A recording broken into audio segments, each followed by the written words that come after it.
नमस्कार। आज हम केमिस्ट्री के एक ऐसे टॉपिक की बात करेंगे जो सबसे बेसिक है लेकिन सबसे पावरफुल भी। Chemical bonding. अच्छा, इसे ऐसे समझिए, ये वो नियम है, वो ब्लूप्रिंट है जिससे मॉलिक्यूल्स बनते हैं। मतलब ये प्रकृति की अपनी आर्किटेक्ट्स गाइड है। तो चलिए इस गाइड के पन्ने पलटते हैं और देखते हैं इसमें क्या-क्या है। तो सबसे पहला और सबसे बड़ा सवाल यही उठता है कि आखिर ये एटम्स अकेले क्यों नहीं रहते। मतलब इन्हें क्यों जरूरत पड़ती है जुड़ने की, मॉलिक्यूल्स बनाने की। जवाब सिर्फ एक शब्द में छिपा है, स्टेबिलिटी, यानी स्थिरता। बिल्कुल वैसे ही जैसे हम सब अपनी जिंदगी में स्टेबिलिटी चाहते हैं, एटम्स भी अपनी सबसे स्टेबल, सबसे शांत अवस्था में रहना चाहते हैं। तो इस सफर में हमारा रोड मैप क्या होगा?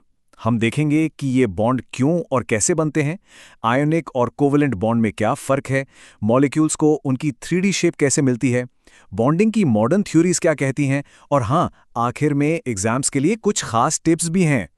चलिए, तो पहले हिस्से से शुरू करते हैं, बॉन्डिंग क्यों और कैसे।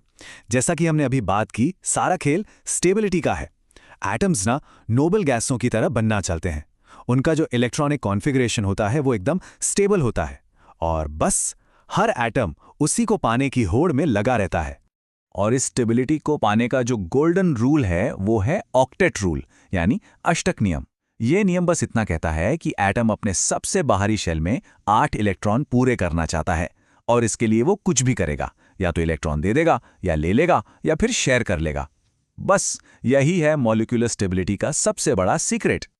लेकिन साइंस में हर रूल के कुछ ना कुछ अपवाद यानी एक्सेप्शंस तो होते ही हैं, है ना? और यही चीज केमिस्ट्री को इतना मजेदार बनाती है। देखिए, ऑक्टेट रूल कोई पत्थर की लकीर नहीं है। कुछ मॉलिक्यूल्स जैसे BF3 8 से कम इलेक्ट्रॉन्स में ही स्टेबल हो जाते हैं, और कुछ तो बिल्कुल ही रूल ब्रेकर हैं, जैसे SF6 जो अपने पास 8 से भी ज्यादा इलेक्ट्रॉन रख लेते हैं। ये एक्सेप्शंस बहुत ज़रूरी हैं, खासकर एग्जाम्स के लिए, क्योंकि ये हमें सिखाते हैं कि हमारे बनाए मॉडल हमेशा परफेक्ट नहीं होते। अच्छा, अब बात करते हैं बॉन्डिंग के दो मेन टाइप्स की, आयोनिक और कोवेलेंट बॉन्ड्स। आप इन्हें ऐसे देख सकते हैं कि स्टेबिलिटी पाने के लिए एटम्स के पास दो अलग-अलग रास्ते हैं, दो अलग-अलग स्ट्रैटेजीज हैं। इन दोनों में जो सबसे बड़ा फर्क है वो बहुत सिंपल है। आयनिक बॉन्ड मतलब इलेक्ट्रॉन्स का पूरा पूरा ट्रांसफर, एक लेन देन। एक मेटल एटम इलेक्ट्रॉन देता है और एक नॉन मेटल उसे ले लेता है। वहीं दूसरी तरफ कोवेलेंट बॉन्ड का मतलब है शेयरिंग, एक साझेदारी। यहां दो नॉन मेटल एटम्स के बीच इलेक्ट्रॉन्स को शेयर किया जाता है। चलो, इसे हमारे किचन में रखे नमक यानी NaCl की कहानी से समझते हैं। सोडियम जो एक मेटल है, अपना एक इलेक्ट्रॉन क्लोरीन को दे देता है। अब सोडियम बन गया पॉजिटिव चार्ज वाला Na+ आयन, और क्लोरीन बन गया नेगेटिव चार्ज वाला Cl- आयन। और बस ऑपोजिट चार्जेस एक दूसरे को खींचते हैं और बन जाता है एक बहुत ही मजबूत आयोनिक बॉन्ड। सिंपल। अब आते हैं कोवेलेंट बॉन्ड्स पर। यहां एक बहुत ही इंटरेस्टिंग रिलेशन है। इसे ऐसे समझिए, दो एटम्स के बीच जितने ज्यादा इलेक्ट्रॉन पेयर शेयर होंगे उसे हम बॉन्ड ऑर्डर कहते हैं। वो बॉन्ड उतना ही छोटा और उतना ही ज्यादा मजबूत होगा, बिल्कुल एक रस्सी की तरह। एक धागे की रस्सी से 3 धागों वाली रस्सी ज्यादा मजबूत और टाइट होती है ना? इसीलिए नाइट्रोजन का ट्रिपल बॉन्ड ऑक्सीजन के डबल बॉन्ड से कई ज्यादा स्ट्रॉन्ग और छोटा होता है। एटम्स का आपस में जुड़ जाना, ये तो कहानी का सिर्फ पहला पार्ट था। असली जादू तो अब शुरू होता है, जब ये मॉलिक्यूल्स एक खास 3D शेप लेते हैं।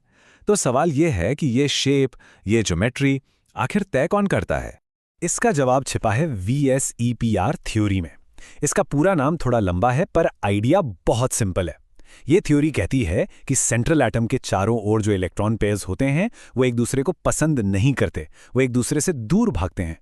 वो खुद को इस तरह अरेंज करते हैं कि उनके बीच की दूरी ज्यादा से ज्यादा हो, ताकि रिपल्शन कम से कम हो। और बस यही अरेंजमेंट मॉलिक्यूल की फाइनल शेप तय कर देता है।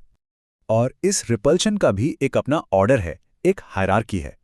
जो इलेक्ट्रॉन बॉन्ड नहीं बना रहे होते, जिन्हें हम लोन पेयर कहते हैं, वो सबसे ज्यादा जगह घेरते हैं।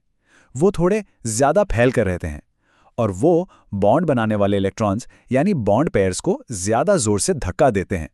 इसलिए दो लोन पेयर्स के बीच का रिपल्शन सबसे ज्यादा होता है, और यही बॉन्ड एंगल्स को बिगाड़ने का काम करता है।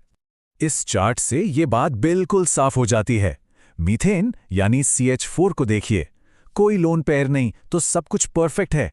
एंगल है 109.5 डिग्री। अब अमोनिया NH3 पर आइए।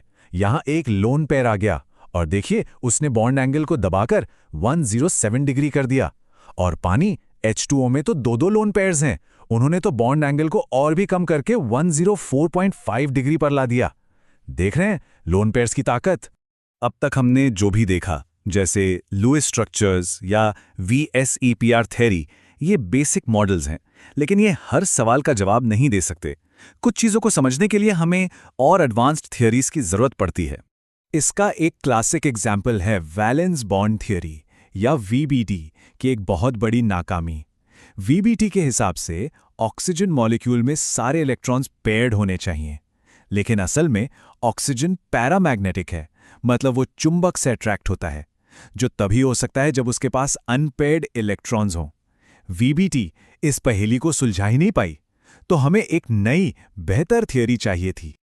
और यही एंट्री होती है हीरो की, मॉलिक्यूलर ऑर्बिटल थ्योरी यानी MOT।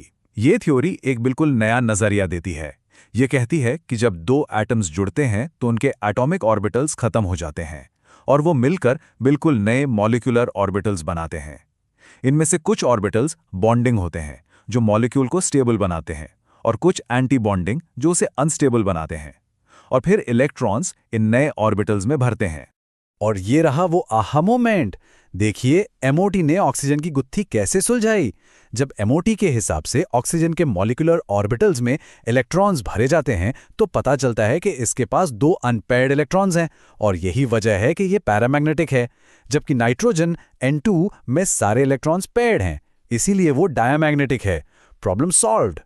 चलिए अब आते हैं हमारे आखिरी सेक्शन पर। ये एक तरह का रैपिड फायर रिवीजन है, वो सारी जरूरी बातें जो एग्जाम्स में अक्सर पूछी जाती हैं। तो फटाफट इन एग्जाम बूस्टर्स पे नजर डालते हैं। पहला, फजान्स रूल।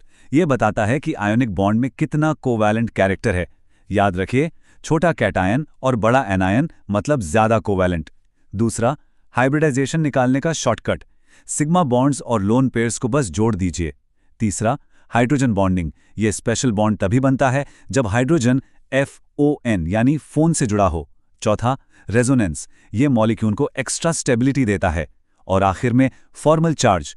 याद रखिए, सबसे अच्छा स्ट्रक्चर वो है जिसमें फॉर्मल चार्ज सबसे कम हो। एग्जाम्स में अक्सर कंपैरिजन वाले सवाल आते हैं, मतलब ऑर्डर में लगाने वाले।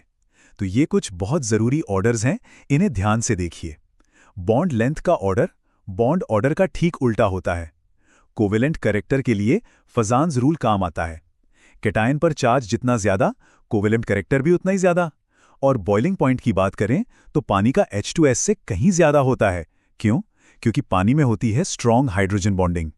और आखिर में एक सवाल सोचने के लिए, हमने जो भी नियम देखे ये सिर्फ केमिस्ट्री की किताबों के लिए नहीं है, ये वो बेसिक नियम हैं जिन पर पूरा यूनिवर्स टिका है। तो सोचिए, केमिस्ट्री के इन्हीं फंडामेंटल रूल्स को समझकर हम ब्रह्मांड का और कौन सा बड़ा राज खोल सकते हैं? इसका जवाब भविष्य में छिपा है।